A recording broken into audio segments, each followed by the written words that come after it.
Hello and welcome to your weekly horoscope for week commencing the 23rd of May. This is for the Sun or the Ascendant. I'm going to give you the broad strands to look out for, but please stay with me. I will then give in great detail each of the 12 zodiac signs that you can relate to, the key dates and influences for each one. Now, on the 29th of April, Mercury, the planet of communication, moved into the sign of Gemini. But on the 10th of May, around 2 weeks ago, it went into a retrograde. And as we start this week, Mercury retreats back within that retrograde into the sign of Taurus. Now, Mercury is the ruler of Gemini, so even in the retrograde, and of course it's been in a recently sparkling alliance with the flirtatious Venus, there have been possibilities. A lot of communications, a lot of ideas.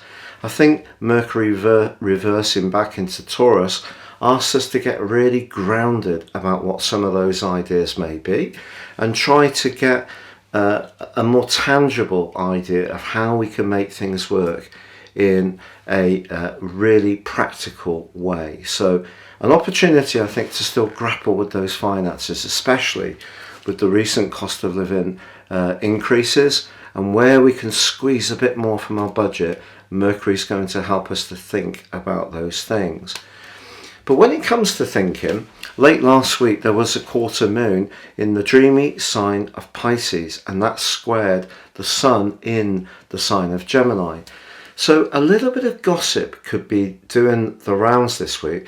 We should definitely not necessarily just believe at face value something we're told, particularly within our neighbourhood. There could also be some potential for misunderstandings with siblings. Now, this is a really important week in so many ways, but I think mostly because Mars on Tuesday returns to one of its two home zones, but of course it is the only ruling planet of the sign of Aries, and that's where it gets back to on Tuesday for a 6-week stay. But it immediately forges an absolutely fantastic link with Jupiter.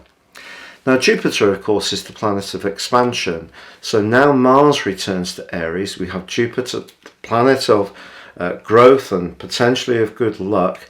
And we also have Venus in the sign of Aries too. So the potential for initiative and drive is very strong. When Mars and Jupiter get together, it can give us an even greater sense of determination and thrust.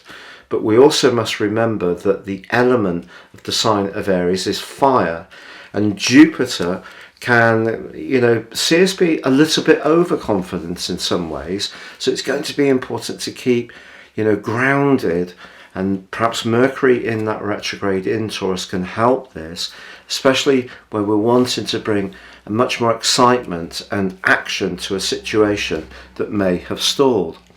But it's not just Mars that's forging a gorgeous link with Jupiter, because the Sun is, from Monday to Friday, in a sextile, and this is one of the luckiest aspects that you can get in astrology. So if our ideas are strong, our determination and spirit to see them through, that energy in Aries, particularly with Jupiter, that gives us a great opportunity to move forwards at some pace. So something that has been a little bit stuck could gain traction, and that's really exciting. Now, ironically, Venus forges a very positive link with Saturn this week, a very stabilizing angle. So this is, if you like, Venus in Aries, technically detrimented, but it's in a sextile with the co-ruler of Aquarius. So that's very much about the collective, the group, friends, if you like. Venus is about taking in the sign of Aries. It's about maybe just going for it a little bit. But if there is something that's working out well in a relationship, it could actually be very stable. The irony is that Venus is also in a square with Pluto from Monday through to the end of the week.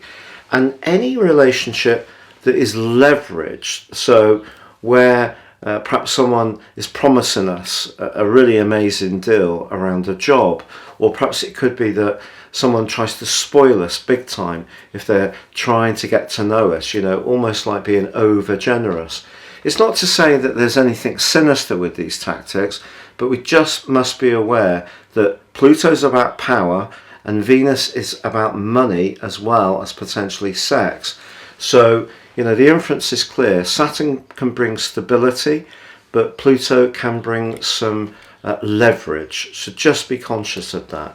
But I think the key this week is to cut through the swirling mist that is that quarter moon, because there could be some mixed signals. It's not just Mercury's retrograde, and Mercury's retrograde in Taurus is most certainly asking us to scrutinize the details of things in a very exacting way. Now, if you are new to my channel, I'd be honoured if you would subscribe. I'm getting very close to that 100,000 mark. All the illnesses I've had in recent years, last 10 years, catching up now. So we'd greatly appreciate if you would click or tap on the bell notification symbol. If you would like to ascend above this broadcast, if you give me 3 pieces of personal information, time, date and place of birth, I can share with you an astrological roadmap that can guide the rest of your life, and also my special package of 30% off a character analysis for the next 12 months. No 2 charts are the same. Please see the link beneath this video. But please stay with me now for your individual zodiac forecast. Hello Aries, and welcome to your week commencing the 23rd of May forecast. You're at your best when you don't overanalyze situations. You listen to your instincts and take immediate action. It's what makes you a really exciting person to be around.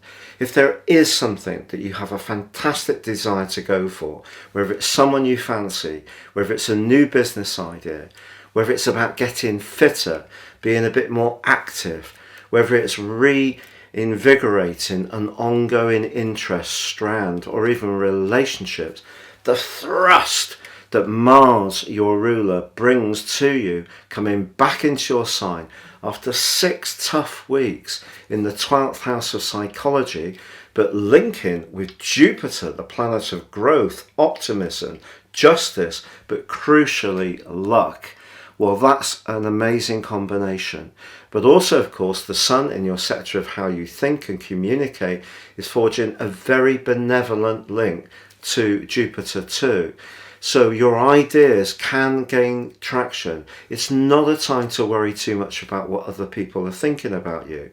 It is true that the quarter moon, which occurred right at the end of last week and provides that kind of rather opaque and hard to cut through fog, may see some distortions around you. Not everybody's necessarily going to have your best interests at heart, but you have to consider when you are on top form. And I think that's when you're fearless, it's when you're brave, it's when you're dynamic, whatever your circumstances are. Even if you're living with a profound disability, you will be showing courage in a way that others might not. So your drive, your passion, your sex appeal are all absolutely going to soar this week. So there's so much to go for, and I think someone is going to notice all of this and are going to be drawn to you. So radiate yourself out. Imagine the best version of yourself and project that to the world this week, and just see what comes back to you, because it could be truly exciting.